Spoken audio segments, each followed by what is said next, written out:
it's not like I am in a state of anxiety. It's just there's weeks where, like, I think the past 2 weeks, 3 weeks have really been tough. Where I wake up like panicked, like, are we gonna be okay? Are we gonna is our marriage gonna survive? No joke. If your father, your husband, your wife, your girlfriend works for any of these brands, tell them that there's this amazing podcast. We will talk about your brand for the rest of the year. Just give us a 7-seater. Please. Guys, please. we need a 7-seater. Blaque, you're planting a church. We are planting a church. Yeah, but like you are planting a church. I'm here beside you always. Hallelujah. Right? Like when I watch your videos, go, hey, I'm Pastor Blaque. Yeah. Yo, this you. Okay. What would your high school self say? We're gonna have to look after our marriages because this next year is gonna be rough. This is the twist, that you are called to step up and help and assist fixing homes through marriages, particularly through husbands, and you have to stretch your own marriage. Hey, what's up? Welcome to That Husband Podcast with me, Blaque Nubon. Here we are husbands who aren't where we want to be, but certainly are not where we used to be. We are imperfect, always failing forward, trying to know better so that we can do better.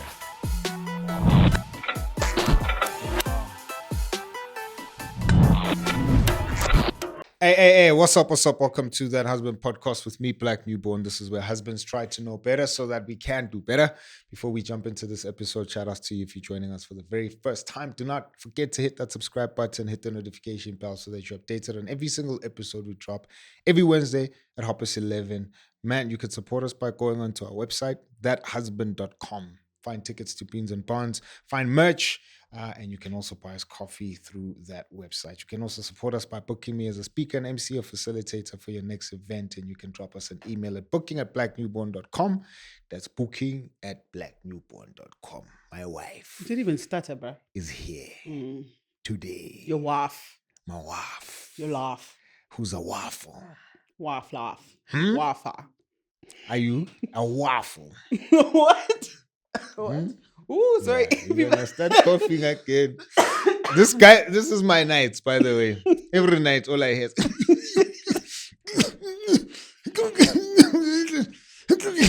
I'm like, guys, I don't have the COVID now. These babies need to come. It's this pregnancy. Yo, I swear, my lungs are this big. They're this big, and I can't breathe. What? Yeah, Let me. The Bible is correct. About what? That you shall be redeemed through childbearing. How many times I need to be redeemed, though? No, for the rest of your life. Because, wow. Anyway. Because I'm like, why do you guys develop all these weird things? I don't know. We also don't know. Anyway. We also don't know. Trust me. What's up, my wife? Hello, husband. How are you? It's been a long time. It's been a long time. I should have left you without a don't eat the step I told you. Yes. Come on. I'm trying to remember how it goes. How does the song go again? Anyway. I'm sorry. I was at Sam Cooke. Wow. It's been a long... Goodbye. But that's sad. Sorry, that's not good. Yes, it's been over a year since I've been here. Yes. We don't drink water here, please. What? We drink coffee. What? Wow. Excuse me? No. So please. Yeah. No, I'm not drinking coffee. So. No straws here. Okay. Yeah. I was last here 2025. Yes. February. I just checked 5th of Feb 2025. Yeah. And I was very shocked by that because in my mind, I'm here all the time. Yes. I don't know why I thought that. Maybe because I'm in the fabric of this whole ecosystem thing. So I was like, no, but I'm always on the podcast. Girl, you are not here. So it's been a long time. From time to time, guys, we need to just come give myself and the podcast credibility. Yeah, he's still married. I'm still married. My wife is, we don't know about happily. She's married. Oh, I thought you were talking about yourself. She'll tell us if she's happily married or otherwise. But sometimes we need to come check and be like, hey. What's actually happening here? What is going on? What's happening with you? Yeah. With me, Blaque. I am heavily pregnant. Nice. Yeah. And I'm tired. And every day I'm like, surely there should be Goodness some and mercy okay shall follow me. all the days of my life. Come on now. Hallelujah. Yeah. As I was saying, As our surely there should be a way we can tag team this thing. what? Just pass on like the uterus. Like you have it for like 2 months, then I have it because Do you want to have babies or wow, not? I do want to have babies. If you give But- any man, But oh, there's a Babies. bird. Sorry, I got distracted. Sorry about that. that would be done. Yeah, I wish that we could do that because it's so uncomfortable. I'm grateful for life and all of those things and everything, but wow. I get the huffing Wowzers. and puffing. Oh, that's so hard for you. It's Shucks. so hard. I'm so sorry. My mental health. Oh, really? been Tell me affected. Tell me what else. That every night I'm trying to My sleep. hand is on your knee. I'm just letting the listeners know. I'm trying You to know- sleep. Okay, yeah. And And then then what happened? even this. I'm gonna be so grossed out. Oh my god. Guys, I promise you. I'm trying so hard to not do that thing, bro. Yo. Anyway, it's real. It's real in the field. I'm a professional masseuse now. You are. Every night. Yeah. And I'm so grateful. Oh, Because you're grateful now. what do you mean? You are grateful. What? Huh? What's happening? Not long ago, you were asking, "Hey, can we hear about your pain?" Yeah. Oh, okay. Yeah, because your pain is nothing compared to my Okay, pain. sure. I mean, this you is have the problem. pain. You have pain. Your This- feelings are valid. This is the problem. You are loved by God. with why Okay. wives need to be called out. Okay. Oh, is this what's happening today? This is this why you is brought an me? ambush. Okay, cool. This is an Sharp. ambush. Sharp. Anyway, Sharp. joking. How you doing, Marco? No, I'm yeah. You're alive. Yeah. Okay. I'm doing the whole mind over matter thing, Mm. right? Because obviously we are grateful to be to be bringing forth life. It's amazing. Mhm. You know what I mean? It's a huge blessing. 2 lives. 2 lives, bruh. Mhm. Like, I keep saying, like, guys, who are you guys that you need to come together? Yep. Like, I don't understand. Like, that's a bit much. Like, we're doing a lot. But, it's all good. The twins are coming. Even saying that the twins. You are a mother of twins. Mother of I mean, dragons. mother of 3. Like, that's me. Mm. Like, my high school self is like, what? Lol. Like, it's crazy. No. And so I think there's like, I'm constantly having, now, not constantly, Mhm. in the beginning, because I was remember when I was saying to you how people go, oh, we're pregnant. And I'm like, yeah, I feel like in the first couple of weeks, like those first, we're pregnant. Then all the sickness hits. Mhm. I'm pregnant. Mhm. And then second trimester hits Mhm. and you're glowing. We're pregnant. We're having a baby. It's wonderful. Mhm. Right now, I'm pregnant. Okay. Like it's just because it can feel quite like isolating Mhm. because you can't describe the discomfort, like the level of discomfort or Mhm. pain that you're kind of going through, know. Mhm. So then you kind of go in your high horse. I'm going through this by myself, Yes. but I'm really not. Yes. I'm really not. Shout outs to women who do go through this by themselves. You are champions. That's tough. Like it's not a joke. It's tough. But yeah, so there's a lot of mind over mattering right now Mm. because of the discomfort and struggling to sleep, Mm. struggling to walk. But in all of that, like I keep saying, like I thank God I'm healthy. Yeah. Like I'm not sick. Like my appointments are quick Mm. in and out, and so I thank God for that. And shout You know outs what I to mean? the Lord, yeah. Yeah, and you've been amazing. Like I know I was like your pain, but you've actually really been amazing, which is dope. May I represent all the husbands? You do. Wow. Abu Msafofo. Okay. Not Sarafina, but Safarinas. Oh, Hey?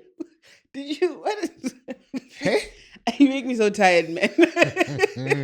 But on the real though, Yeah. to all the Safarinas, we need to chat about that thing. Remember the comedian we were watching Yeah. who was like, What men go through. when you fall pregnant, Yeah. obviously your body is Yeah. changing. Things are happening to you. But it's as we can't compare like the physical You're right. Yeah. changes, the physical weight, and not like the actual weight, but the mind, body, soul that you carry compared to me. We can't compare that. But at the same time, we can't downplay that and I've noticed with the internet that we have to qualify this thing. Because once you say men, there's gonna be some trolls who come on and say, nah, not man, nah.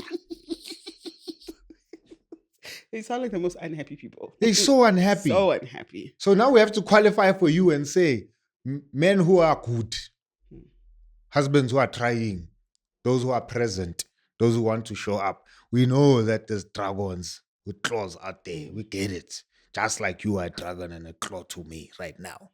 We have to say, then qualify. Husbands who are good, husbands who are trying. For them, we can't deny that there is a level of change that we're not trained for, prepared for, that, whether it's your first, second, third baby, you've been at the rodeo 4 times, 5 times, all of those babies come with a level of change that you've never experienced because you've never had that amount of babies. And so I'm seeing just how like our dynamic has changed in the house. Not, between us, obviously, stuff has changed because we're making room for the babies. But I'm like, just even how we move, our rhythms, our days, our routines, like all of that stuff has changed. And it's one thing for, for women to take advantage of men and say, well, you're supposed to be there.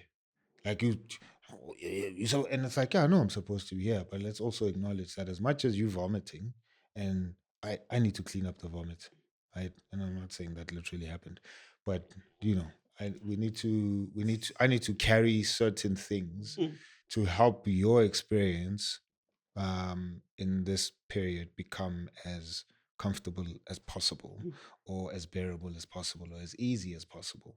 It's in those moments where, like today, we in the car and you're like, oh, can you please pick up my makeup bag? And I'm like, how do single mothers do this thing? And not because I'm like, I don't want to pick up your bag, but I'm like, dang, like it must be rough that and that's why I'm Just like, gotta they figure it out. champions. You have to figure this thing out. But I'm here holding your hand to some extent. I'm holding your hand, but there's a lot of other changes and adjustments I have to do around us being pregnant. But even that, because we know how like independent I am, and I want to do things. I want to I'm only reaching the point of even asking you to pick up my bag, like in the last month, and not feeling guilty for it, or feeling like somehow it makes me seem like I'm weak, or because that's in my head, and it's so like stupid, like it's dumb. You know what I mean? Like I have someone who's like you had to the other day tell me like, please can you just tell me what you need? Like I want to help you, and the whole time I'm having heart palpitations because I'm like, I don't want you to think I'm lazy, and it's like, why do you? I don't know where that comes from. Like, I mean, we know that comes from. But I think in the context of being pregnant, it's like, and if you are fortunate enough to be pregnant with a spouse who wants to, carry this load with you the best way he can, it's like, why would you be sort of almost resistant to that? But I think there was there'd be such a guilt, and that's just weird. And I do want to say, I think sometimes the whole, no, I'm going through this is because there's a feeling of you can't escape. You know what I mean? There's I can't take a 5-minute break from this thing. And then just the human nature becomes a resentment of like, look at Blaque. He's just running across the yard playing with Zion. I can't do that. You know what I mean? And it's just, you want to discharge that energy somewhere, and you end up saying things like that. But like, truth be told, I know. Sorry to cut you off, but even in that scenario, again, because I don't want us to brush over that quickly. Yeah. You have a husband who's playing with your other kid. Yes. But in that moment, I'm so happy to see it, but I also want to play. And I feel like I know. can't. So I'm like, you have a husband who's playing with your other kid. But then secondly, think for me as well, where I'm like, yes, you can't go play. But then I'm like, yo, I also can't have my wife and be with her the normal way. Yes. Because now there's, you have 2 as well. So it's like, oh, smack, like it's saying, let's go for a walk. Cannot what happen. Is that? What is so that? I'm like, oh, there's other things that I'm missing out on. Yeah. There's other things that I need to be okay with for 9 months plus. I'm just not going to have my wife that way, be with her that way, experience her that way. And even after we give birth, there's another 6 weeks or Yep. so, and then there's a lot of adjusting after that. So I'm like, yeah, like we're both in this thing, but we can acknowledge that it's happening to us differently. Yes, but it's happening to us. It's happening to us. Yeah, 100%. And it's happening to us differently. But I think there's been such a pendulum swing from either side that it's either,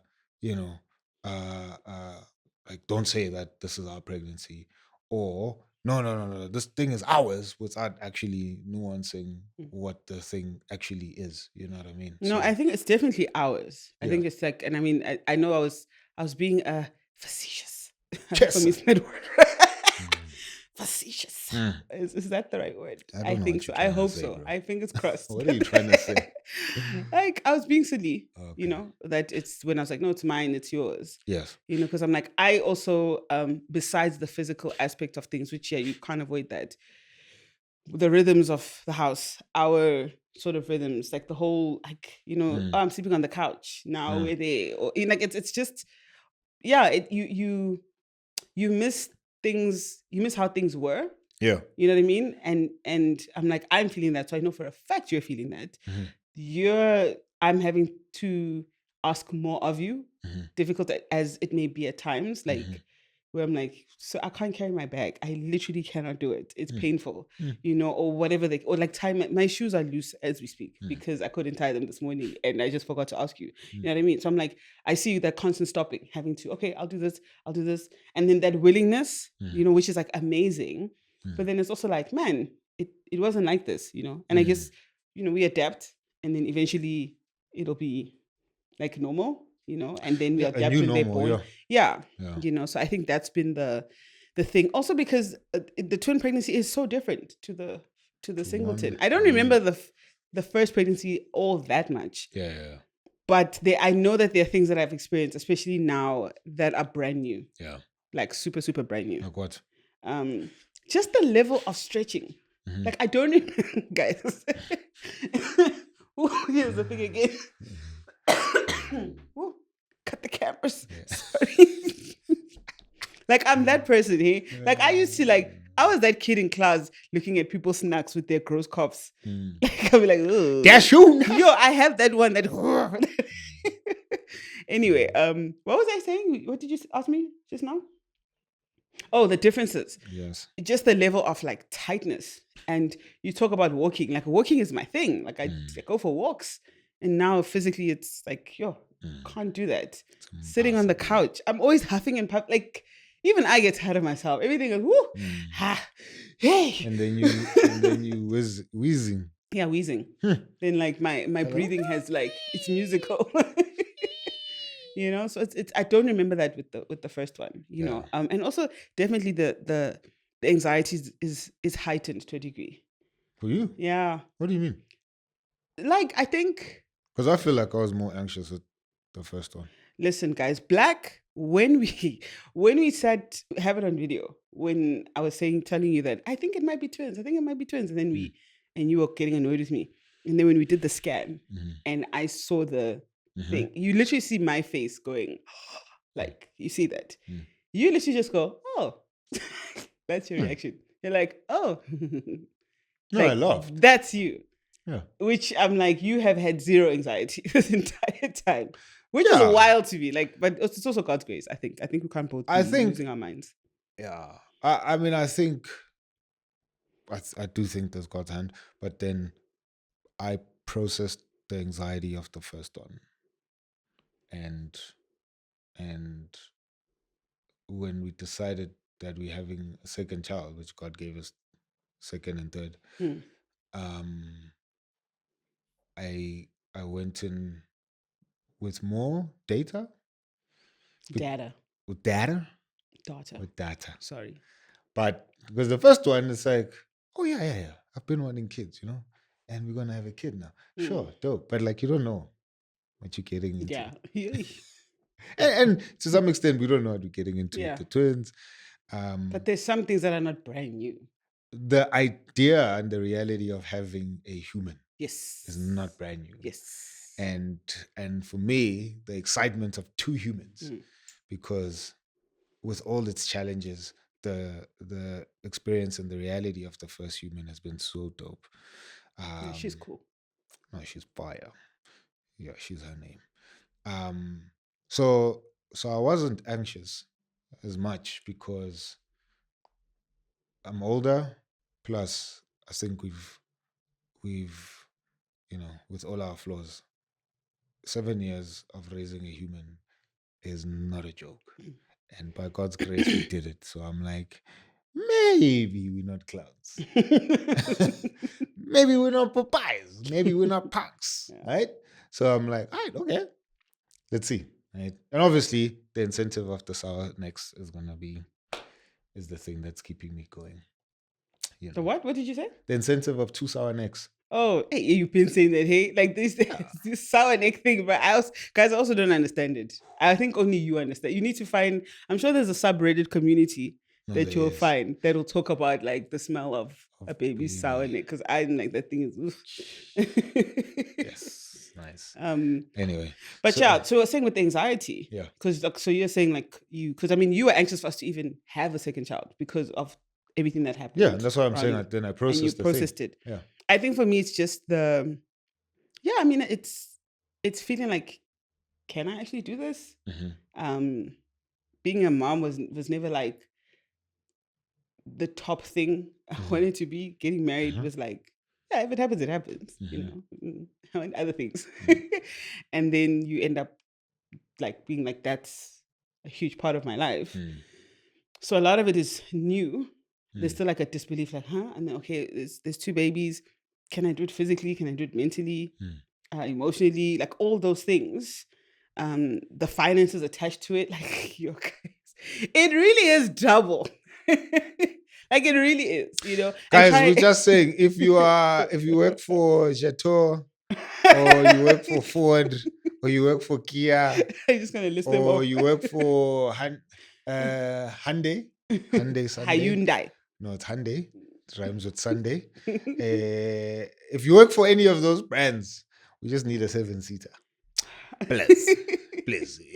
You know, because it's 2 car seats. So a bigger car is a 7-seater. SUV is not working with 3 babies, 3 children, and 2 of them are babies with 2 car seats. Yo. Like I was looking, I'm like, I can't sit between them. Is gonna get squeezed. Yo. So please, no joke. If your father, your husband, your wife, your girlfriend works for any of these brands, tell them that there's this amazing podcast. We will talk about your brand for the rest of the year. Just give us a 7-seater. Please. Guys, please. we need a 7-seater. And guys, please. There's other 7-seaters that are just ugly. We can't. They're practical. But we're also going to get stopped. But they're not cool. We're also going to get stopped. Not by cops. By the other cops who monitor routes. If you know what I mean. So please, we need a 7-seater. Wow, Blaque. I was literally talking about like baby stuff. This is a baby stuff. Yeah, wow. Like, a 7-seater, please. It's a baby stuff. Wow. It's the biggest baby stuff. Yeah, guys, you heard it here. All those brands, one of you find us, we'll drive that car in the studio. It will sit here for every episode we do. Shoot an episode in the car. Please. I have plenty of ideas about husband content in cars. So please. Please. Wow. I didn't see that coming. Yeah. Anyway, I even forgot. Babies are expensive. That's what you're saying. Oh yeah, anxiety. So I think it's all of that. Like just feeling like, there's a lot to think about. Yeah. And obviously it's not like I am in a state of anxiety. It's just there's weeks where, like, I think the past 2 weeks, 3 weeks have really been tough. Where I wake up like panicked, like, are we gonna be okay? Are we gonna is our marriage gonna survive? You know what I mean? Like all of those kinds of things. And so it does like weigh on me. And then I keep having to, so the thing I've been doing lately is finding points in my life, my own life, which can be a testimony for myself. Yeah, you know what I mean? Like I love to hear people's testimonies of how God did this, God did that, because you need that. You need to hear those stories. Yeah. You know, it just allows you to kind of not get in your head, because everything you fear is stuff that doesn't exist, right? And so helps you meditate on like the things that are like good and stuff. And what I've been doing is just like looking back at points where I was like, yo, Lord, this feels impossible. This feels too much. Like, I don't know if we're going to be okay. And being like, no, but if at that point, if God did it, that's my story.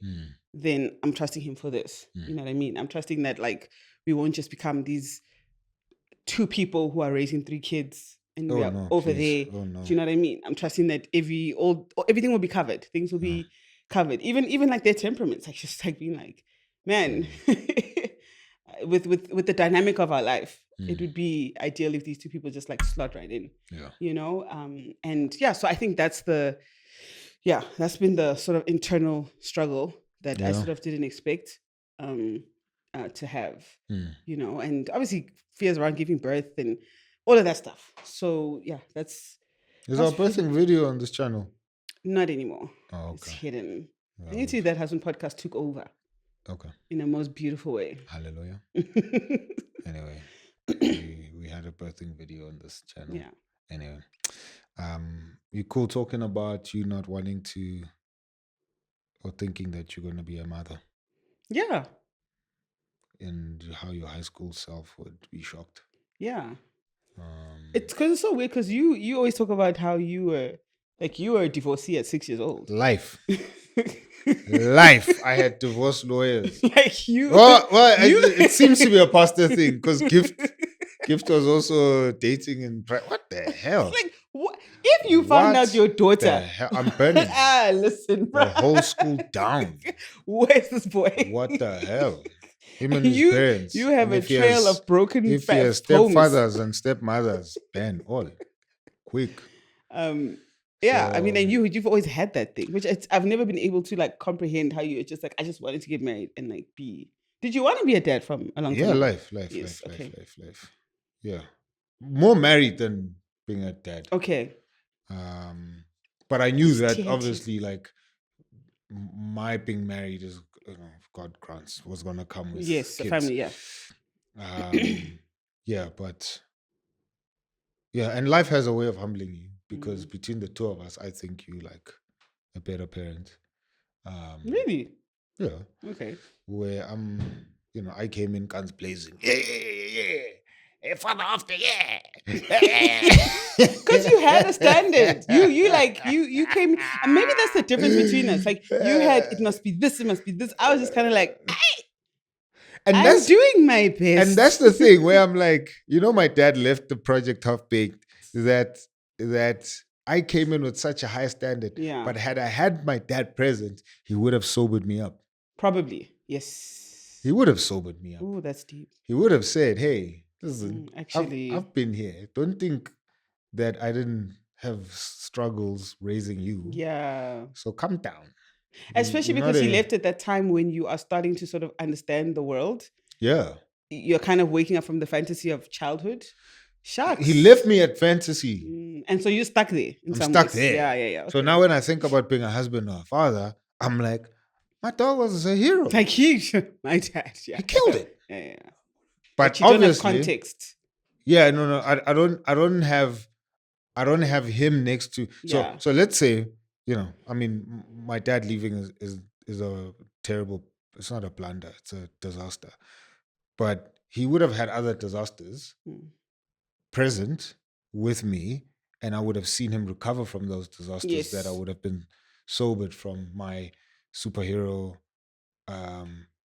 outlook, and maybe he would have would have become an even more realistic superhero as we grew older together. Anyway, all of that to say that I came in with blah, blah, blah, blah, and you like, man, like if we have kids, like I'll be lucky, Yeah, I don't even know what I'm doing here. Am I even cut out to be a mom? I'm like, me cut out to be I'm a dad. We're laughing, but I really think that stuff traps you. Like, it traps you, and then I feel so bad. Like, your expectation of yourself is so high. No, it is.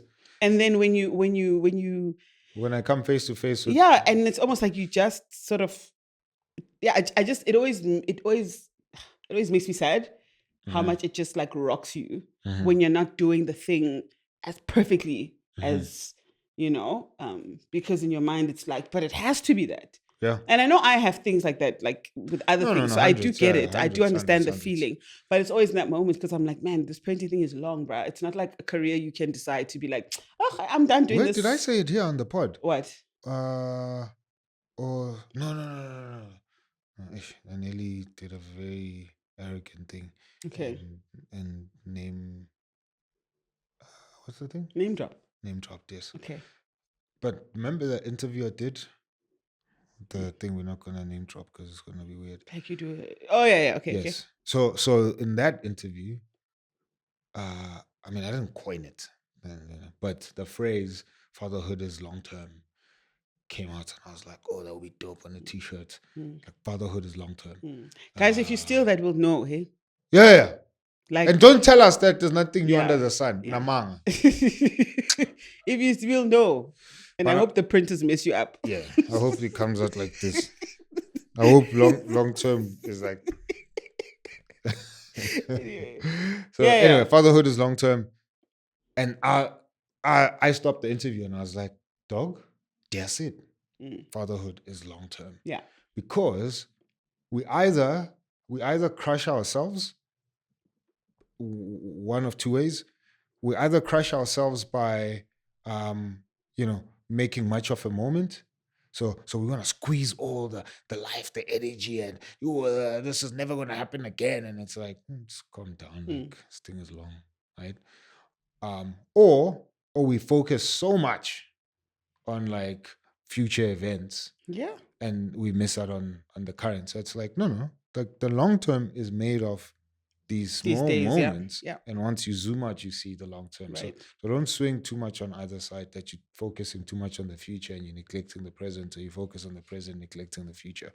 So all that to say, I was like, man, like, fatherhood is long term, parenthood is long term. Anyway. But that's what you were saying. That's what I'm saying, and I'm like, I see how like that thing like crushes you. Yeah. When you're like, okay, I'm gonna develop a new system. Yes. And in 2 days it fails, and it's like 3 months later. Any system, yes. Yeah, and then but like it's just that recovery. So I'm understanding more now, sort of where that comes from. Yes, because of, I know, and you talk about it a lot, but I'm like, you really see how these things sort of shape our outlooks. That like your example, so it's that the good side of it, before your dad left was so good, but you didn't have context of what it meant that he was doing those things with you. Yes, you know what I mean. Like it's like when you did Zaya's bike for her birthday and you're up for hours, she doesn't fully understand what that sacrifice was.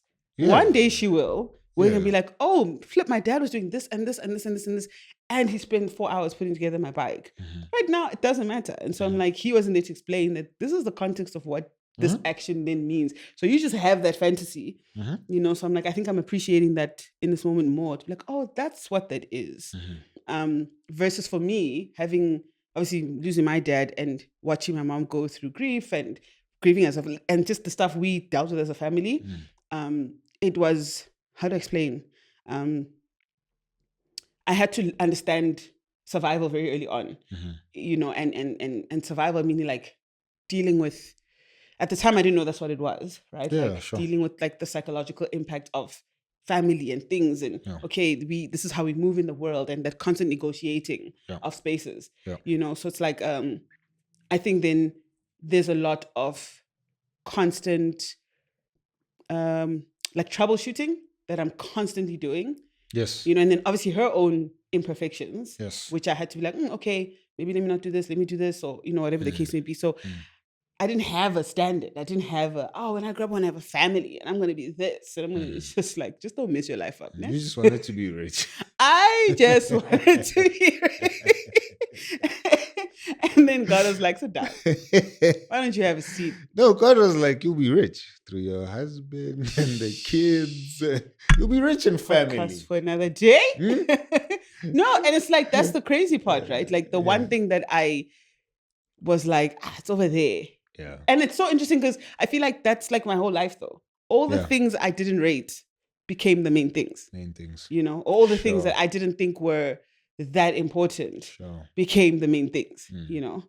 And so I think then with the way I parent, it's trying to like just be in the moment, but also understand that, and maybe this is where my own key comes in. Like I'm constantly going, is this going to be a core memory? That's going to be the thing she speaks about in therapy. You know what I mean? Like, but it's also that thing of just trying to see her as a human and see myself as a human and like make space for her.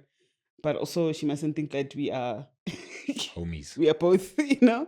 And so I don't know. I think there's a lot more. Yeah, I don't know.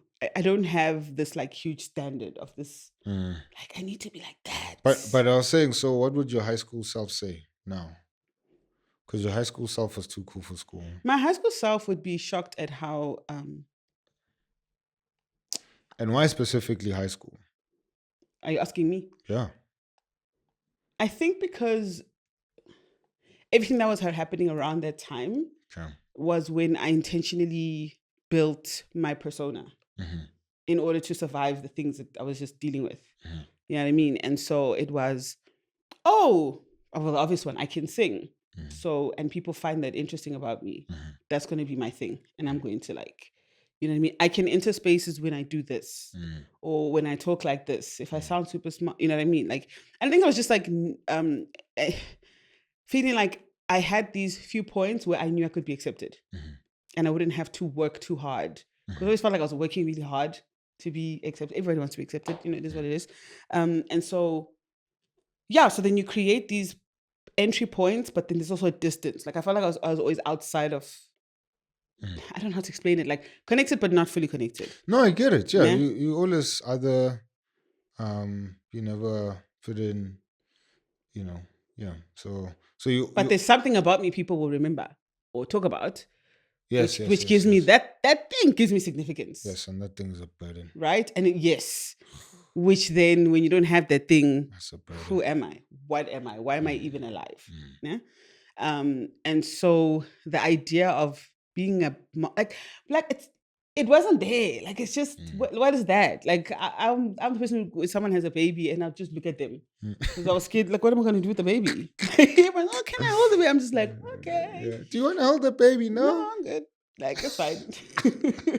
Right. Like it's fine. You know, I wasn't kids and all of that stuff, and so same thing with like relationships, dating. It was never like I'm doing this because one day I want to walk down the aisle. Like, you know, when you talk about the other days, I asked you, what did she ask you? Are you going to be at her wedding? Or did she ask me if I'm going to be at her wedding? Both of us. Yeah. And I was like, wow, what a question. I never asked that question. Like, what is that? You know? And so it just wasn't there. Like, you know, it wasn't a thing. And so I think, and I think in many ways, it probably wasn't a thing because I think I didn't think I could truly at the heart of it have access to it. Yeah. Yeah. Have access to. Why? What's happening here? Is this a therapy session? Who's supposed to be here? I'm supposed to be asking you questions. What's going on? I asked you if it's fine. It is fine. We can talk. Are you Blaque Nuboning me? Is this what happens to your guest? What are you saying? What are you saying? You're inside my brain. Man, it's all that stuff where you just, it's a worthiness thing. Yes. You know. And so here's the thing. This is how I moved through life. Was the truth of the matter is I don't think I'm worthy of this thing. Sorry. I don't think I'm worthy of this thing. And I don't like how that makes me feel. So to protect myself from constantly feeling unworthy of this thing, I will intentionally not want it. Right? So I never dated guys for the sake of one day we're gonna. It was, I know what this is. Like, I'm not expecting, it's okay. You know what I mean? So it's a self-preservation thing.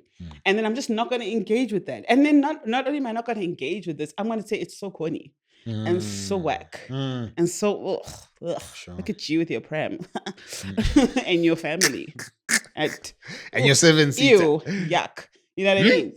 Exactly. Right? But I'm like, at the heart of it, I would have loved for my father to have stayed alive long enough for my parents to have had more kids. Sure. I would have, because at the heart of it, I would watch like a Big Mama's House. You know those Black American shows, and I was like, man, I really want that. That would be nice. That's whack. I'm very cool. Sure. You know? And so my high school self would be shocked that this is us. But I think she would also be like pleasantly surprised that we found space to be like not on guard all the time, to be soft. Yes. She'll be finally happy that we can rest. Yeah. We can breathe. And you know. And so David always says how, because I used to remember when the Not kids. King David. Oh, yeah, our friend David. Not the David. Can go to season 1, like Ellie. You'll find him there. But whenever we'd hang out with the kids, I'm like, why are they always coming to me? This is even before I was born. And he's like, it always tease me. I was like, mother of nations. I was like, I suka. He's like, you've got that. I said, I don't got nothing, sir. Nothing. There's nothing about me that screams. Nothing. Nothing. And I'm like, oh, over there. So I'm like, oh, okay. You know, and just leaning into that. Yes, I mean, it's incredible that, like, you know, in God's economy, he could redeem that, and not just with a, you know, that's what Kev, my boy, said. That's what takes other women 2 years to do, you did in 9 months. I like that in theory, but it makes it feel like I'm like doing stuff, and I'm just a. Yeah, no, okay. What God could do. I know. For 2 years, in other women, he's done for you in 9 months. And you, sir. And me. But I'm sure we're talking about you as a mother of the nation. Anyway, I don't know why we went. So anyway, but I'm just saying it's incredible to see such brokenness being redeemed this way, that God would even give you 2 babies at once. and how, like, all the Black mothers and Black women around us are just like treating you like a goddess. Yeah, I still don't get it, but yeah, I respect it. I still don't get it. I think it's funny. I'm like, what's going on? I said, oh, you pregnant? Oh, okay. Sanbonge, my twins. It's like, I'm my twins. Yeah. I'm like, now I wear it when I come around them and they're like, hey, what channel? Yeah, sure. Yeah, but you've been wearing it, bro. Even when you were trying to keep it a secret, this man was spilling it. I'm my twins. Spilling. Oh, me, I was on other excited. platforms. I was excited. Anyway, Yeah. so we're having babies, Lillian, and we're having a third baby. We're having a third baby. There's 2 babies in here. There's 2 babies in there, and then there's a third baby. Oh yeah, on the way, coming in August. Church in the middle. Now you can ask me. What are you doing, sir? What are we doing? You doing? What are we doing? No, it's wild. What are we doing? Like, you're planting a church. We are planting a church. Yeah, but like, you are planting a church. Yeah, sure. I'm here. I'm beside you, always. Hallelujah. Right? Like, when I watch your videos, go, hey, I'm Pastor Blaque. Yeah. Yo, this you. Okay. What would your high school self say? My high school self would say, you sold out, you sold out, B. For real? Yeah. My high school self would think I'm a sellout. And your varsity self? Like the you I met in varsity? Would laugh. For real? The me in varsity would be like, hey, fine. Although the me in varsity would also say, like we not, it's not a pleasant surprise, but we're not surprised. Really? Okay. Why are we not surprised? Because remember I had a line like that in my very old song called Vanity. My daddy was a preacher, that's my life, and I knew it. So it's like, ooh, somewhere because we're involved in church things, not as Christians, but As attendees. as churchgoers. We went to, there's people who are churchgoers, and then there's like, no, there's church attendees and churchgoers. Yes, yes, yes, yes. We were churchgoers. We went to church. Oh, okay. Yeah, we didn't just that. We went. You went, yes. Religiously went to church. Anyway, and then my dad preached at the churches that we were part of. So somewhere maybe the seed was planted that this might not like full time, but this might be your life or part of your life. Is it that thing of wanting to be like maybe like every kid's thing, wanting to be like their parent? Yeah, maybe. Okay. Maybe. Yeah, I'm saying maybe because I'm like I haven't thought through the thing, but not fully. Because I'm like you could have chosen other things. It's not like you didn't have a job. And this thing does it. You can't choose this thing. People who choose this thing become wolves. Let's not go there. I don't want to go They become charlatans. Yeah. It's fine. It's such a weird word, eh? Charlatan. Because that's like, isn't that someone's name? Charlatan. Sorry, Charlotte. Sorry, Charlotte. Shout out to the Charlotte. I'm using it to Charlotte. Ish. I'm going to Charlotte. You Anyway. are the sun. Wow. Sorry. Now it's time to go home. Okay, But let's continue. Yeah. Anyway, so my varsity self would be like, yeah, okay. Would love, but would be like, my high school self would think I'm a sellout. Like clean out, like boy. First of all, you became a Christian. Fana. Sellout of note. And now you are a guy who's calling, boy. You lost your way, boy. Yeah. You're a puppet, boy. Are you scared of in what? any way of this what? journey? I mean, overall, yeah, sure. Actually, maybe before we go there, because I just realized that there might be people watching this and they don't have context. Yes, sorry. Yeah. Sorry. So let's talk about this church in the middle. So we're having 2 babies and a third baby called Church in the Middle. Church in the Middle is a church that we're planting, God willingly. We're launching in August this year, 2026.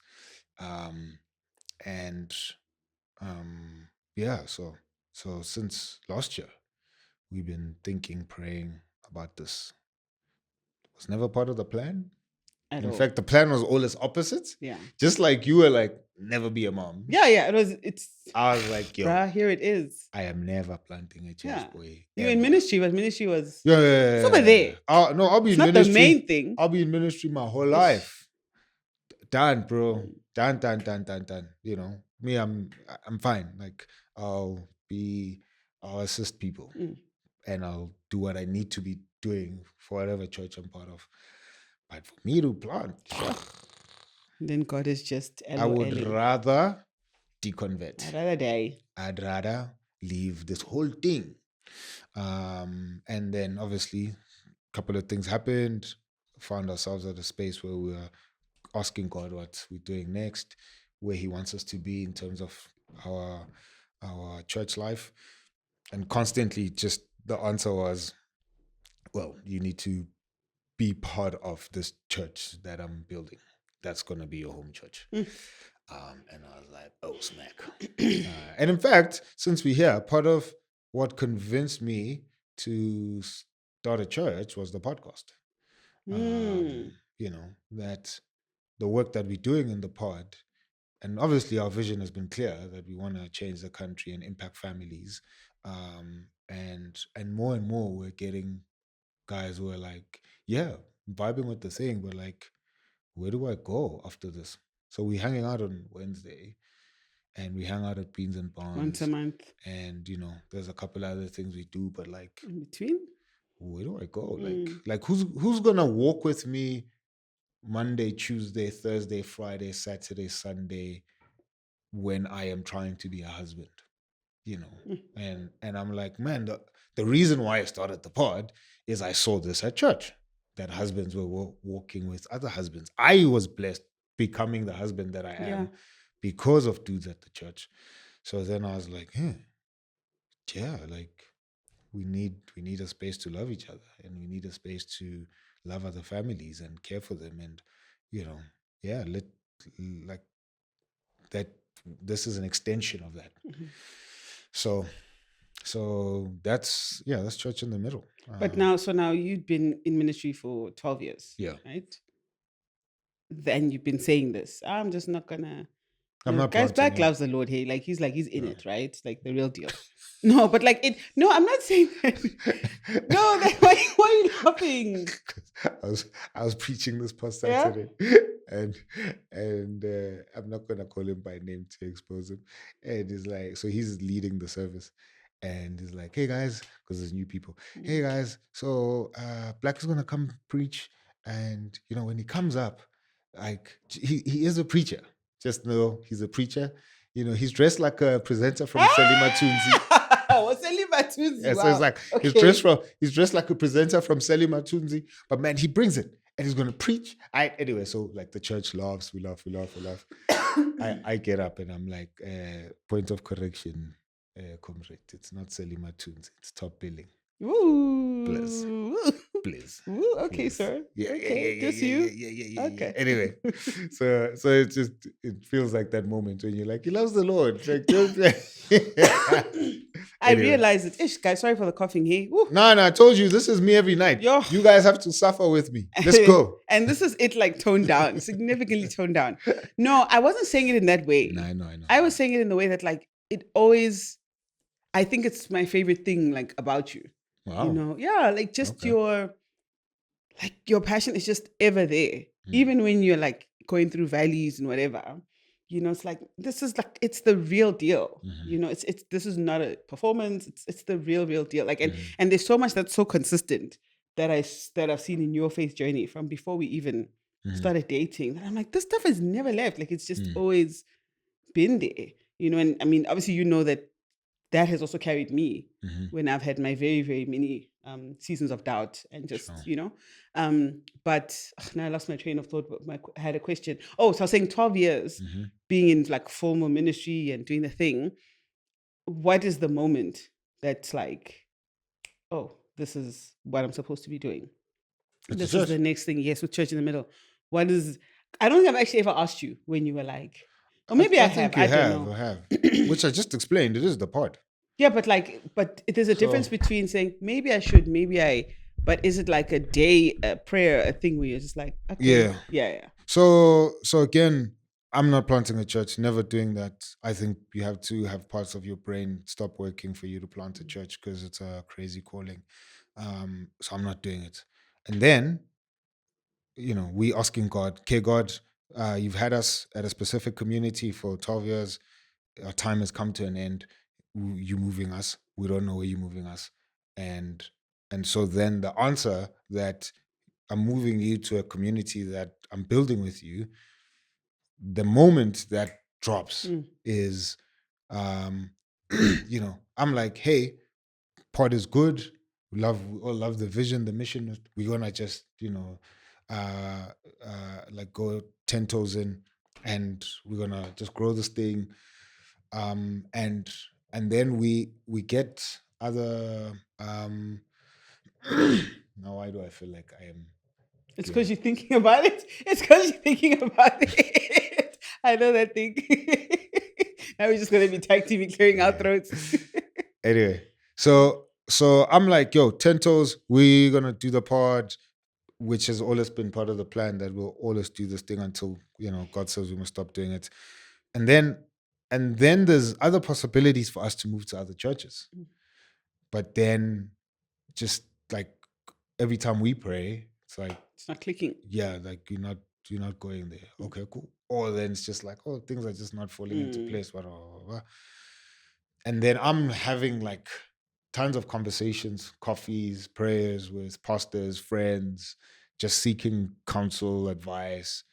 And so I realized that there was a common thread in all the conversations. So a majority of the conversations were, hey man, we've been waiting for you to like get to this point so that you can That did shock me. stand on your own and do this. And I was like, what? I'm not doing that. No way. And it's like, no. Like matured enough, you're old enough, had experience 12 years being in ministry. We think this is time. So I'm like, nah. But I'm coming back to you and I'm saying, hey, this is what the council is saying. Da, da, da. And you're like, okay. Okay, cool, right?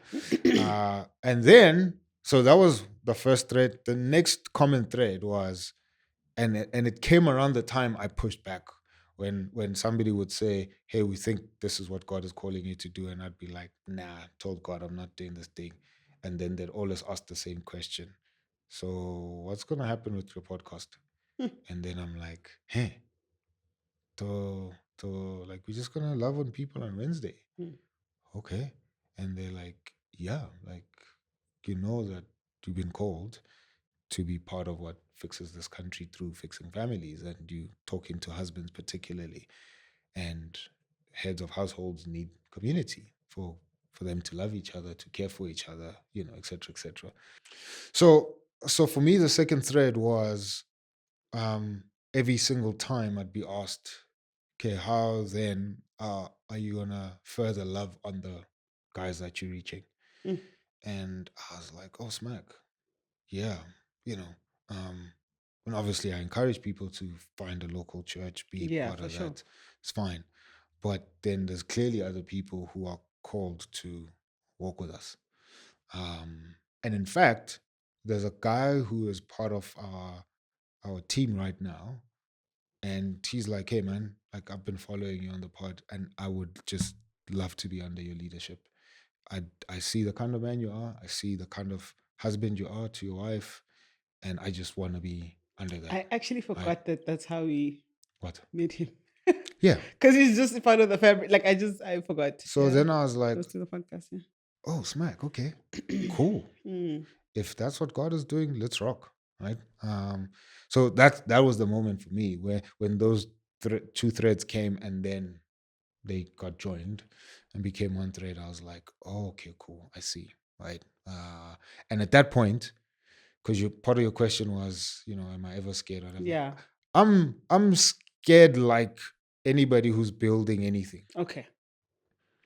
Or let me not say anybody. I'm scared at the level of building anything, but I'm not scared specifically for this. I'm more excited for And in church light in the of middle. everything else, so because you still have this platform, you still have a family, you Yes. still have everything around. Like, Yes. how are you managing the weight of it all? Yes. So I'm not. And here's the beauty of that. That after, because I mean you can remind me, the sequence. Like when we said yes to the church plant, did the twins come after or the twins before? No, the twins are after. I know. The twins are you after. got pregnant after. Yes. Yes, because Yes, it was after. Yes, because we said yes around. Well, now this time last year we're getting close to our yes, and it was around May, June, and then obviously August we began the process. But Yeah, somewhere there. but I remember saying yes, and we had our second biggest fight about me not Hey, wanting to plant, and you were like, you know that you need to plant. You know you want to plant. You're hiding it. And I was like, you are not God. You can't tell me what to do. God is not a woman. I'm kidding. Ivo, where did we? Why are we going there? Anyway, you are not God. You are like, you need to plant. Anyway. Because I genuinely did think that you wanted to do it. You just were I not know. saying it. I know. And I was like, girl, no, me, I'm fine. I'm not doing this thing. You were like, you want to do anyway. But so then we prayed, had our conversation, said yes. And then after that, when we found out that we're pregnant with twins, I remember saying to God, oh, okay, cool. I hear you. Because in that moment, and obviously then prayer and, talking to him some more, the twins were, you're not going to do this thing on your own strength. There's no way. And I'm giving you two kids to remind you that it's humanly impossible for you to do all these things. And if you're not going to rely on me and rest on me, this thing is all of it is going to come crashing. Right? So it's like, okay, you're running this pod. One, you're going to run this church. Two, first primary ministry is your wife. Then you're going to have 3 kids and 2 of them are going to come. It's humanly impossible for you to do this. So if you're not going to rest on me, let's sit back and watch everything crash and burn. Gee, So for me, the twins were I surrender all. yeah, it's your reminder to just. I surrender all. I get that though. Hey, So I think because in our like life journey together, yeah, we've had so many things just like blow up, yeah, and we've had so many devastations. yeah. Where you like, this is gonna be the and everything is, and then it just hurts and blows up in the worst way, you know. And now it's kind of like, because I mean, even the timing of us getting pregnant, like someone would be like, "Ha, guys," but I think it was just like, yeah. Obviously, we didn't think it would be twins. That was like, that was God just flexing. And I but mean, I'm like, we had been thinking about the pregnancy, like having another baby. But remember, church planting was never in the equation. No, it wasn't there. So by the time we like, this year we're gonna, But even then, like last year was so wild and so much was in the air. Like I'm like, and then at a certain point, I remember just saying, I've been waiting for the right time for 5 years. Yeah. So clearly, there's never a right time. I really need to stop, like, because like it just wasn't there. Yes. And just feeling like, are we gonna stop trying to live because other things are happening? Many people do that.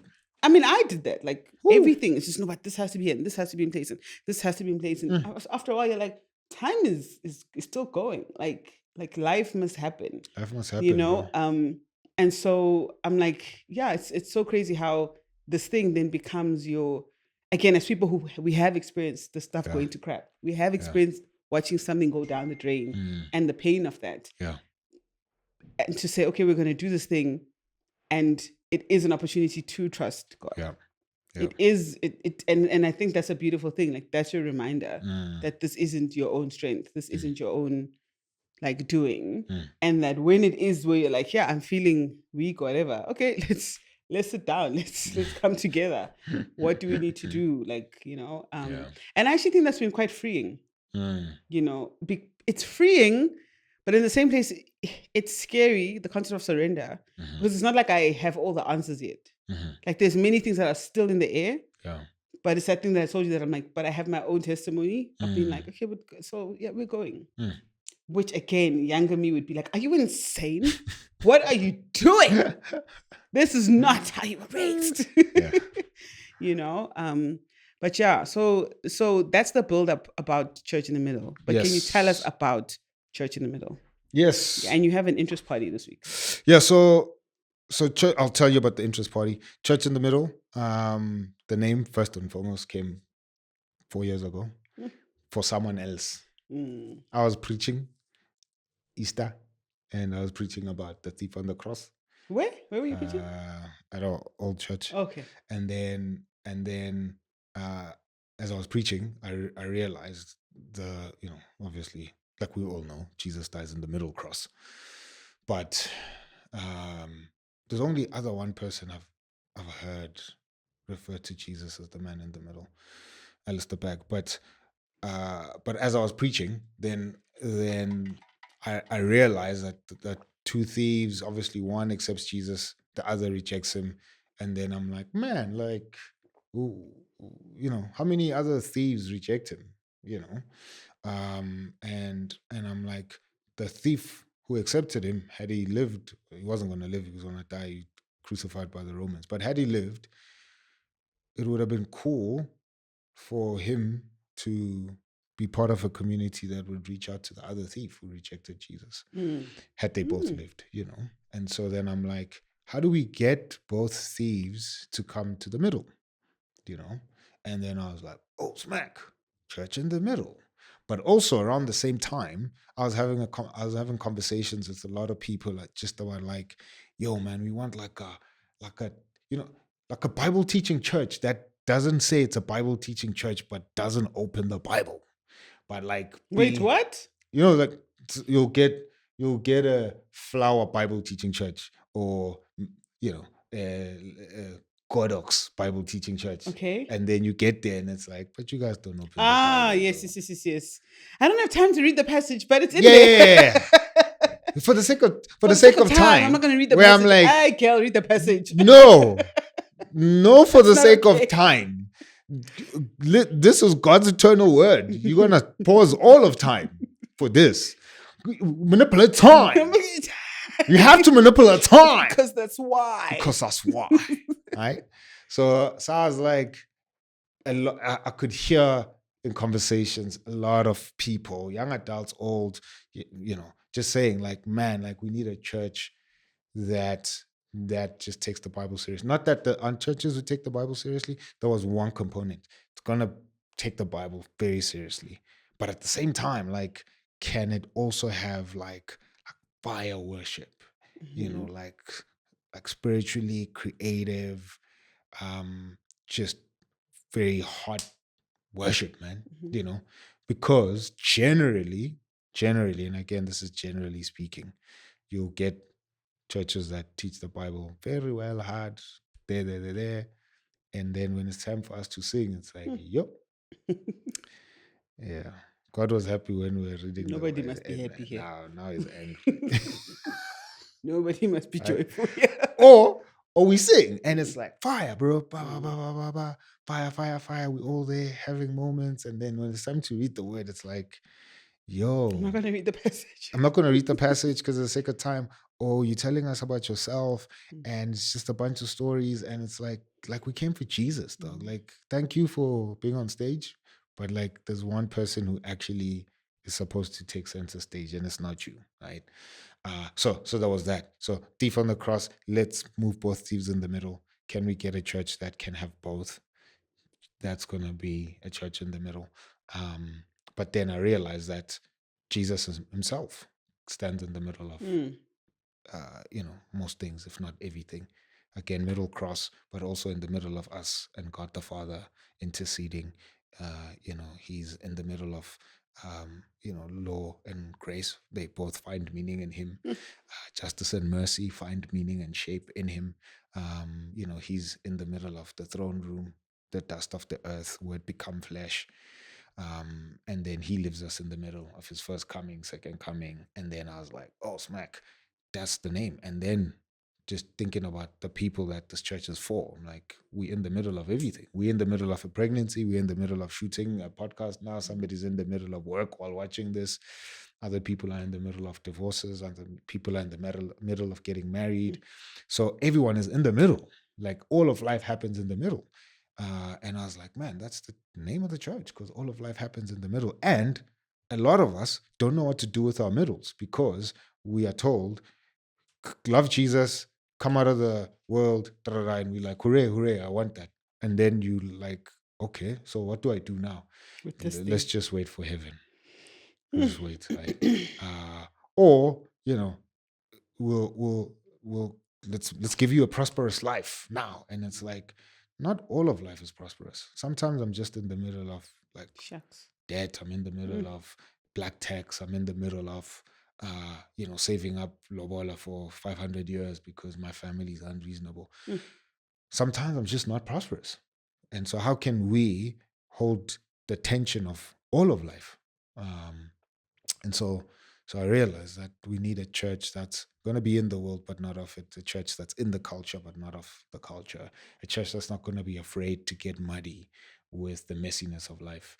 At the same time, we want to live a life that's pleasing to the Lord, that points people to a different kingdom.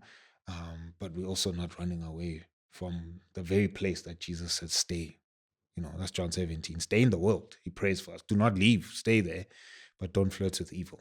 Stay there, but don't run away from the word, because that's the thing that's going to sanctify you. So that's how Church in the Middle. That's Church in the Middle came about. Yeah. So we want to be a church that loves the world and loves the culture with the story of Jesus. And that story of Jesus is what's going to rescue people. It's going to reshape people. It's going to send them to redeem the culture. It's so crazy we're having this conversation. Yeah. Like, I'm just having a moment. I'm like, we're actually in here having this conversation. Yes. Wow. Okay, cool. So Saturday interest party is happening. Yes. And this Saturday's interest party is actually super dope. Interest party, by the way, if you didn't know, is a space where you can come check us out. If you're looking for a church, you're in Johannesburg, you just come hang out with us. There's no pressure, no demands on you, whatever. And you come hear our heart, vision, mission, values of this church and see if this is where God is calling you to be part of. But this interest party, again, because It's we're the fourth one, eh? yeah, we're a church in the world, not of the world, in culture, not of culture. 50 to 70 hours of your week, you get discipled by everything else. And most of the time, us as pastors get to disciple you, if we're lucky, 3 hours of the week. 1 hour on Sunday, another hour midweek for a life group or Bible study, and then possibly another 30 minutes split in if I give you a call as your pastor. So 3 hours in a week, I I get to disciple people. But then 50 to 70 hours of the week, we get discipled by songs, movies, fashion, um, um, temples. It's crazy. Sorry, the word discipled is such a, it's heavy, man. Yeah. Because I mean, I never thought of it until you're like being discipled. Yeah. Like So you're following. So how can we move the 3 hours into the 50 and 70 Right, yeah. hours? And that's a big burden of us that we have, a big burden of ours rather, at Church in the Middle. So this interest party, that's what we're doing. We're gonna take Sinners by Ryan Coogler and say, what does a conversation between Jesus and Ryan Coogler about this cultural moment sound like? Because Sinners is speaking into a very specific cultural moment now. When it comes to religion, it comes to politics, it comes to family dynamics, it comes to our beliefs, our fears. Like it's speaking very directly to a specific cultural moment. And so then what would Jesus say about this cultural moment? And how would Jesus not call us to retreat and run away and say, well, that's, here are people who are actively participating in shaping culture. We just sit on our Christian island and just hope for the best. But Jesus will say, no, lean in, press in.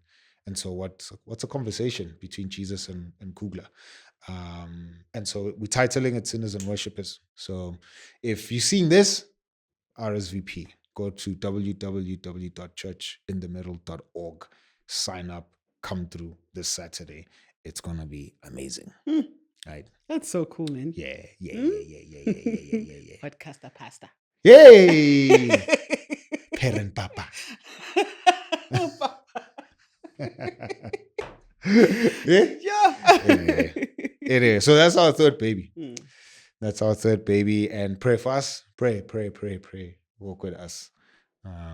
It would be dope. It's a lot happening. Yeah, a lot of good things. Yeah, a lot of good things. If someone had said to me in 2026 this is what's going to look like, I'd be like, what? What is a 2026? What are you talking about? Let's start there. What's a 2026? What is that? Yes. Yeah. But I mean, I guess that's the beauty of just like, again, it's that living in like surrender. I mean, like, okay, cool. Yeah. This is what's happening. Yeah. A lot is happening. 2026. We didn't imagine anything. It would be funny to go back 2 years from now and say, what did we, because it's not that we didn't think about 2026 at all. The one thing I was very clear about is that for me, and I'm not saying I came up with this, but I was like, 2026 is going to be what 2020 was supposed to be. Hey! Like, we're going to start so we all went into the new decade just like to say, hey, 2020. Bruh. And we got rocked. And dreams I was like, died in 2020. yeah, we're going to end in 2025. Yeah. Wrap that up. 2026 is going to be year one of whatever new normal we're going to live in. And it is a crazy normal. There's wars and a bunch of other crazy things that are happening. But anyway, one thing that we can go back to is the book. Yes. That we've been promising y'all is coming. For how many years? 2 years? 2 seasons. 2 seasons. Yes, this is the 3rd season.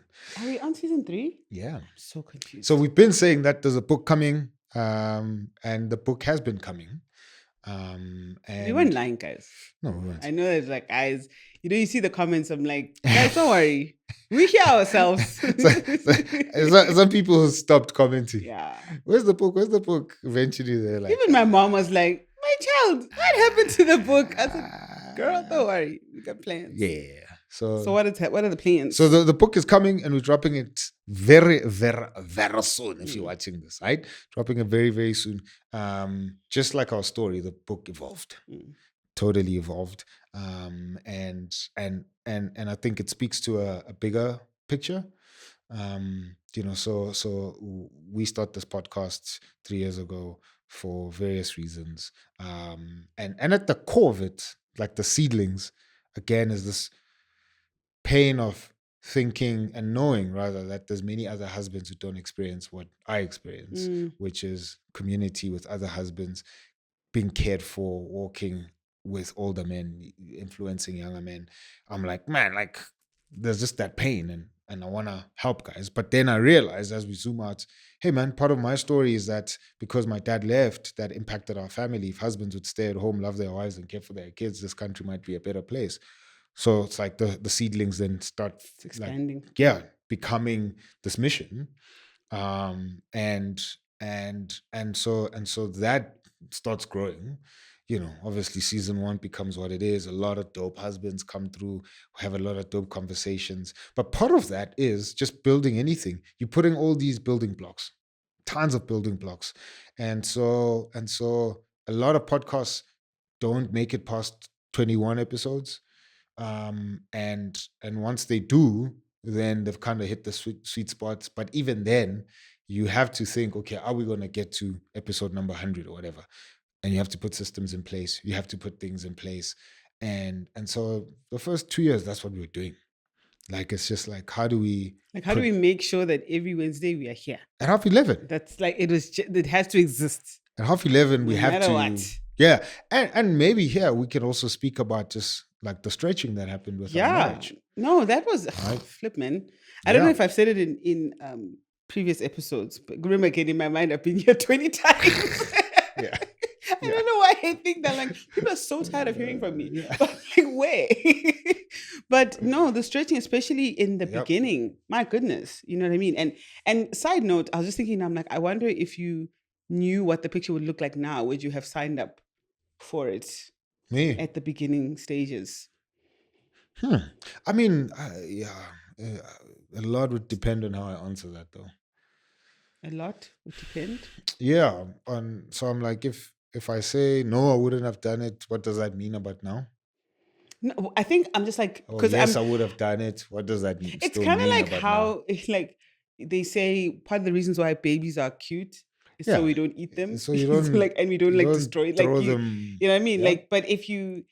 Like, you see like a crazy teenager, and it's like, probably then you'd be like, hey, I don't want this one. Yeah, if you see your crazy adult kid. Who's like, he's sagging his pants. Yes. And he's a rapper. Yes. Hi. And he's got hair like this. Wow. I was talking about someone else. Okay. Someone else's child. Okay. Not your mom thinks you're amazing. Okay. Your son is going to have dreads. You know that. You know? Okay. He will. Yes. He will. It's okay. Anyway. I don't mind the dreads. I'm going to get dreads. Yes. You know. Anyway, but I'm digressing. Yeah. The stretching, I think that was the hard part, because I've always been Team Black, right? And we've talked about this. Like, I am Team Black. Like, let's go, bro. What are we doing? You know. And so I remember when now I was getting more. It's like slightly more involved in actually no before. Where it's like, okay, you need to go shoot, and the systems weren't as solidified as they are now, you know, in terms of having a team, having skits. Like, you know, it's like sometimes guys, we'd literally be shooting the episode the day before it posts because something happened. And, you know, we've only got one guy who's doing all the set work, and, you know, and so I remember like I'd watch an episode would I be watching or editing? I don't think it's when I started editing. I can't remember now. Before you got involved. Yeah. I'm like watching an episode talking about like date nights or whatever the case may be. And I'm like, we haven't been on a date, you know, and feeling so envious. And like, but I also know that it's such a weird thing. I'm like, I know that we wouldn't want to come here, or you wouldn't want to come here and be disingenuous. But I also knew that the season of life we were in was such that you had to be out the house. And so I'm contending with the fact that, but I'm Team Black.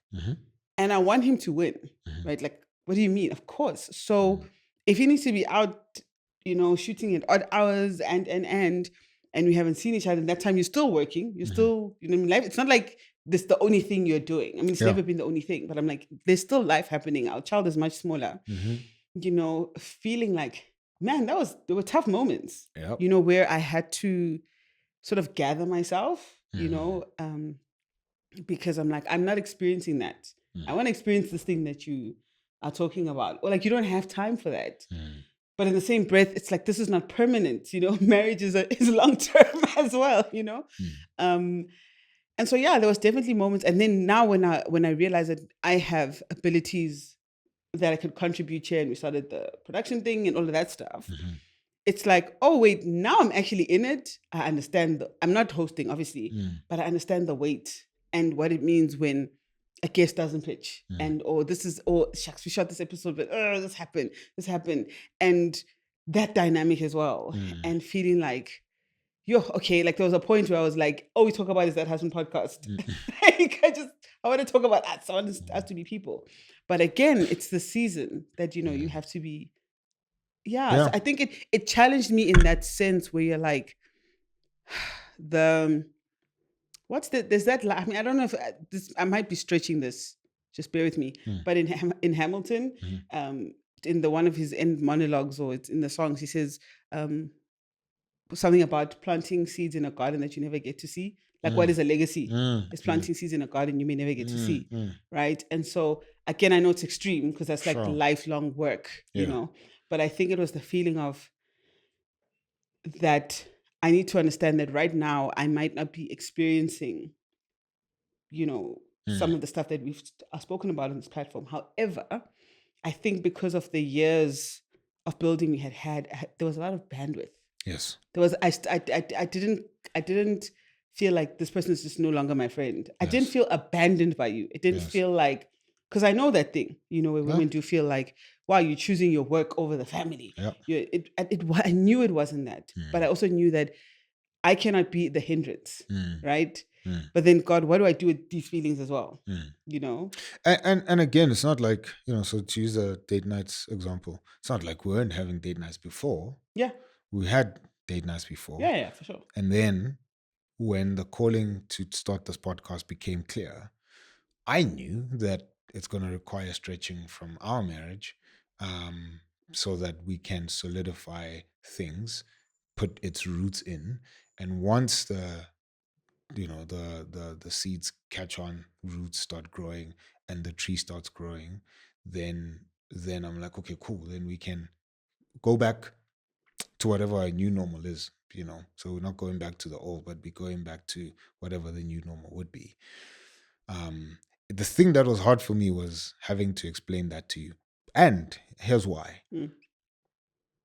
For those who've been on this particular channel for as long as it's existed, know our story, that, we were musicians full-time for 10 years, so whatever, and that came to an end. And that was a painful end.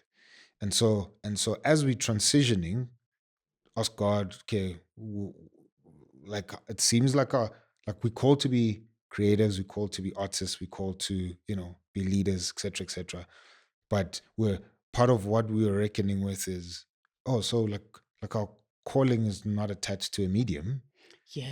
Like our calling is our calling, and it will find different mediums in how, it's like, it would be ridiculous for me to say, yeah, like I've always known, like growing up, that I was called to be a podcaster. What was podcasting when you were born, boy? Just please, don't lie. Come on now. You in grade 2, you told your teacher I'm gonna be you before Apple, before Steve Jobs. Sure, dog, thanks, right? So I'm like, there's that reality, and then coming to realize, smack, like our calling is clear. The medium it expresses itself or is attached to is gonna differ. Change, yeah. And so by the time we start this, because I've done many other podcasts before this one. You've been, bro. Tons of other podcasts, You've like been at hundreds this thing. of other podcasts. Yeah. So by the time we like transition to this one, we still reckoning with the realization that, oh, smack, like our calling is not attached to a medium. But you also experiencing that in a very unique way, different to me. Because then I, for lack of a better phrase, moved on quickly. Yeah, you adapted much faster. And you were still like, nah, But it has to dog, be this.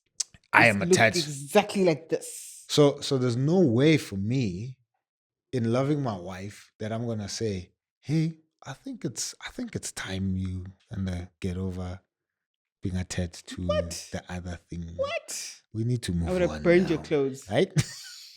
Yeah. I would. Yes. Like, can you see that change? oh, I come say that you burn my clothes. I leave. yeah. Hmm? You said that to me. I leave. This was my idol, Pella. Because now you're burning my idol. Oh, that's just how burn your clothes. Specifically. Anyway, so it was hard for me to be like, hey, I think you need to move on. And sorry, I just want to pause there. Yeah. I'm hoping you remember. Yeah, sure. The rest of what you're going to say. Yeah, I was just sure. like, that's tough.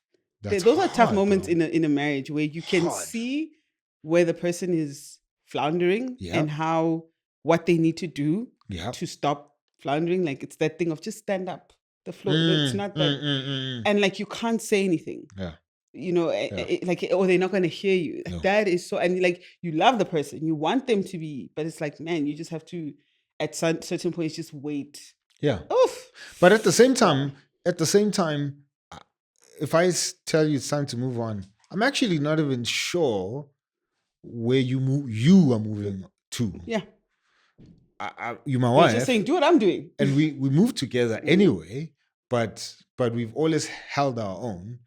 And in holding our own, we've always made room for the other. And so now I was like, how do I say to you, I think it's time to move on from, stop mourning, stop grieving, let's go. And now we're gonna figure out how you're gonna support this thing, be with me. And I'm like, yeah, it's hard. But I can't deny the clear, you need to do this. Yes. This is what you need to do now. Hey. So then I resolve, okay, this is gonna be a stretch. And the only other person I tell is Grace. I'm like, bro. Who's being stretched in his own ways? Yeah. His own ways. He's the only other person I'm like, yo, we're gonna have to look after our marriages. Because this next year is gonna be rough. It's gonna be rough. And here this is the twist, that you are called to step up and help and assist fixing homes through marriages, particularly through husbands. And you have to stretch your own marriage. Why does God do it like that? But there's a comfort in knowing, and you've told me this, but I don't think I've ever told you this. Yeah. That there's a comfort in knowing that you were aware right at the beginning. Yeah. Like, it's not like you were like just going and, what's wrong with her? Like, it actually answers how you just had, I mean, you generally have a calm sort of disposition. Like, you're not like not easily broken. But like, you're kind of like, you're steady. Yeah. But it explains why you were so, even though I would be crashing out, it's because I think like you were like, okay, we know that this is. Yeah. But But you also actually cool. Yeah, but you're also crashing out because of me and how I'm moving. But it's also like, why like, what about me? That's you saying that to yourself. Like, what about my stuff? Like, so first of all, you like stretching our marriage, but obviously you're not thinking that like I'm aware. You're just thinking, he's caught up. No, yeah. I didn't think just recording stuff, he's caught up, Yeah. blah, blah, blah. But I'm like, yo, I can't verbalize to you now because of all the other things, sensitivities that are attached to me having to explain what's going on. And I remember saying, it's just a year, and it's gonna be a tough year, and we're gonna get over this thing. Not because I trust myself, I trust God, and then, which is something I'm learning quite profoundly now, that like our marriage is not fragile. There's fragile marriages, Like our marriage is not fragile. It's not the best, but it's not fragile. Like That's what I'm. Yeah, that's that bandwidth. I was like, there was yeah, and I think I saw it then. I was like, ooh. bro. A lot of marriages crack on fragility. Like it's you've eaten chappies the whole day, and then it stretches. It looks like spider webs. Chappies, bro. A lot of marriages are chappies. Like it's hard because it's like I just need to move my pinky through that thing. It cracks. It's fun, yeah. I knew that our marriage is not fragile. We've gone through, and especially around that time, we had gone through a very dark season. Yeah, just before that, yeah. It was rough. I think that was nothing. Like, hey, we've just survived this. Now you edit this thing. Yes. And I was like, and here's the thing: it's part of the reason is we come from that dark season. I'm entering a stage where I'm getting close to the age my dad left. And so then everything in me is like calling becomes very clear. I didn't even know that most men, when we get to our mid-30s, there's that awakening. Sure. I didn't know. I found out later. But that's what was happening as well, where it was like, oh, crystal clear, you're calling, this is what you're called to do. This is what you're going to, not the podcast, but again, like podcast is a medium, but for the bigger. Yeah, this is the mission, this is the vision, right? So then I'm like, oh, smack. But I'm like, yo, like this is going to cause us to, and practically there were times where I'm like, I'm balancing 500 things and I'm not taking credit here. Grace was part of that. And we like holding this podcast like this, bro, because we like, yeah, this thing is a small picture of the bigger thing God is calling us to, but this is the mouthpiece. But this thing alone requires so much because we have so little. And so we like holding it like this, right? And then I'm like, yo, can you just hold my pinky? And for you, it's like, you just gave me your whole mountain. How dare you? Man. And then I'm like at the back, channeling my my Taraji P. I work like a dog. I am working day and night working like a dog. Now it's a match of who's doing the most. Yeah. I'm like, I'm giving you my pinky. It feels like a mountain to you, but I am working like a dog. Right? But I could see how hard those moments were. Here's the thing. The crazy thing in those moments, I'm like, everything in me is like, yo, man, you need to love your wife. And how I interpret loving my wife is taking away the little pinky I gave her. It feels like a mountain to her, but I need to take it away. But then vision, purpose, calling says she's part of this. Like when she said I do, she's part of this thing. Just like I'm part of whatever thing God is doing, but she's part of this thing. So she's going to complain. She's going to have to carry it. That's the stretching. Yeah. And you're going to have to deal with the consequences. Right? And I was like, dang it. Because again, I'm not letting you come up here and talk nonsense. Yeah. And you're not letting us. There's also that. Because we're scared of the Lord. I don't need you to be a scammer. Bro, that was hard. That was hard. And I knew it was, and thank God it wasn't a year. Because halfway through the process, you jumped in. Yeah, I don't remember. It's such a blur as well. Like, yeah. No, you jumped in. Yeah. And here's the thing where sometimes I'm like, man, like, you know, you can say marry, you know, pick people, think through or how you connect, whatever, sure. But I think at the end of the day, you have to chuck it up all to God. Where I'm like, my wife who's a creative and who's also a problem solver would not sit back. No, I can't. Whether it was in your little eye or God gave you vision, but you saw me working like a dog. Like a dog. And then, out of your curiosity or your creative, like, a hunger, whatever, you were like, hey, homies, I can come in and, you know. And I remember at that time, like, when we speak about systems, me and Grace are the systems. When we speak of teams. yes, there's other processes that we put in place for us to do, but I'm like, human resource, the two You're of us, it. bro, done. And so when you jumped in, it was like, oh, smack. And like, you are a ball of talent. Like, you are Oh, thanks. a well of talent. So it just felt like we could literally put boulders now down, and you can carry but then you carried boulders more now with clarity, with understanding. And that stretching wasn't a year, praise God, but it was tough. It was tough having to sacrifice our marriage so that we can save other marriages, if we have to put it bluntly. Yeah. That it's, I'm not saying I'm God, but he has to sacrifice his son to save other sons, and it just felt like that. It's a moment, man. It wasn't forever, which I thank God for. Hundreds. And I'm like, I mean, had we gotten to a year and our marriage was stretched as much as, and would have been stretched some more, I would have had to reconsider, Make some decisions. But for me, again, it's that whole, God sends meat with his mouth. And I'm probably misusing the thing now to make my point. But he also, in the same breath, provides with this vision and this clarity. So I was like, this is your vision, so you are provision. What? How's your provision? But I mean, again, because I think once I got him, like, I don't want to see you fail. Yeah. And it just so happened that my world was quiet.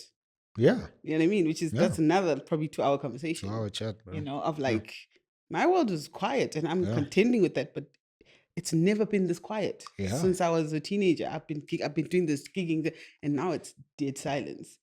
Mm-hmm.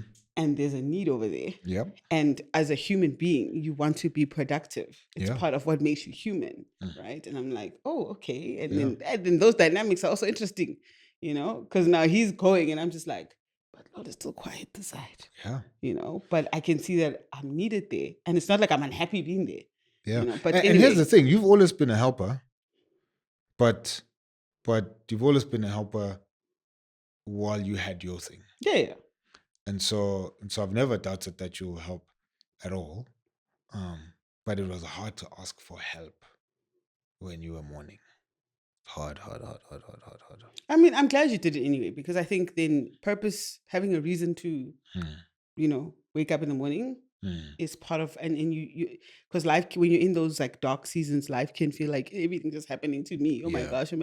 There's moments where you have to just look outside of yourself. Yep. And then remember that, man, I still have 2 arms, 2 legs, like I still have a brain that works. Yeah. But we were actually talking about the book. No, we're getting to the book. Oh, okay. Yes. So we're getting to the book to say again, the vision of the book kind of grew. And so initially when we started, just similar to the story of how the podcast came about, the book was, out of a burden to want to help all of these other guys who are lonely, don't have community, younger men who are despondent, disillusioned, don't want to get married. And it was just like, we're giving them this pod for that, or creating this pod rather for those guys for that. And so how can we also just continue strengthening them with a resource? And so then we started working on the book, but the book grew, and it grew, and it grew, and it grew. Again, attached to the story of the podcast, first 2 years figuring out systems, building things, putting things in place, and then we have to, obviously, in the same vein that we shout Grace out, shout out everyone else who's part of the squad. Atli Enindaba, who joined. Dumi Lagasa. What's happening? And Naledi Nolatondo Enizondo. Did you give her that middle name? No, that's her actual is name. it? Okay, cool. I thought you just decided ID. to. And then LNP. Yes. So I'm like, over the years, God has brought people. I think we also need to give Gabela a shout out, KB, who was with us for a very short time. But all of those people came, and the team grew as the podcast was growing, as the impact was growing, and then we were getting like feedback from people. I remember saying to the team, like, let's not listen to the feedback. Let's just focus on the mission. Let's just work.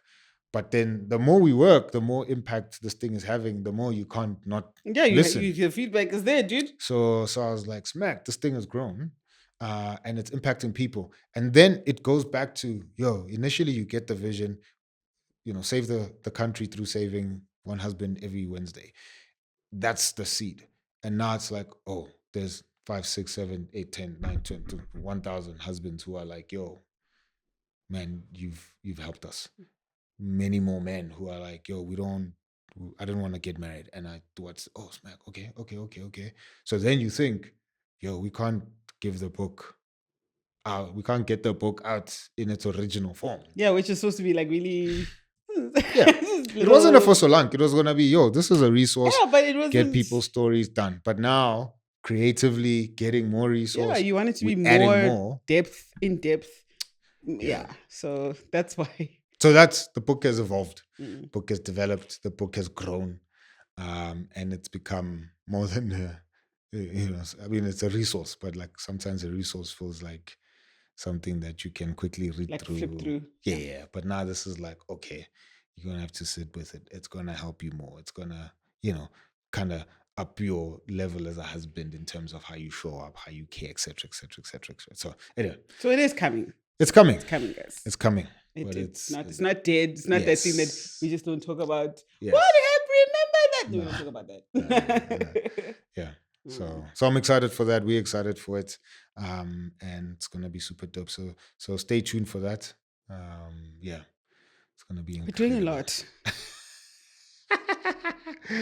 Hey, yeah. But you still look hot. Thank you. Yeah? Look at you. Okay. Through the wire. Through the fire. I don't know what's going on. You didn't come out bent. Come out looking even more hotter. Refined. Hotter. Eh? Okay. Shining. In the hands of a porter. Yeah! Rapper podcaster. I am a... No, pastor podcaster. Reporter. Your brother's name is? Harry Potter. Okay. Yeah! You remind me of... What? Did you lose it? I didn't. This is the real Blaque, guys. I didn't. This is the real Blaque. Yo, what's up? This is Blaque Nubon. Huh? Harry Potter. In the hands of Harry Potter. That's who I live with. That's the truth of who I live with. Yeah, it's not boring. So, this is your once a year check-in. It's still like confusing me that it's once a year. How did this one go? Yes. Huh? How did this one go? It felt like more weighty. Yeah. Like I think because it's not like we have. I don't think we're living our lives, right? So it's not often that we get to sit and sort of talk about everything that's actually happening. And this is everything that we find comfortable talking about on a public platform. But it's just like oh, okay, cool. And I'm just reminded of what you're saying, that, this is why we need God's grace. And just be like, Lord, it's a lot. It's a lot, you know what I mean? And the amount of lives that are attached to everything, like that's always what I think about, and not just the people who are being impacted, but the people who are building with us,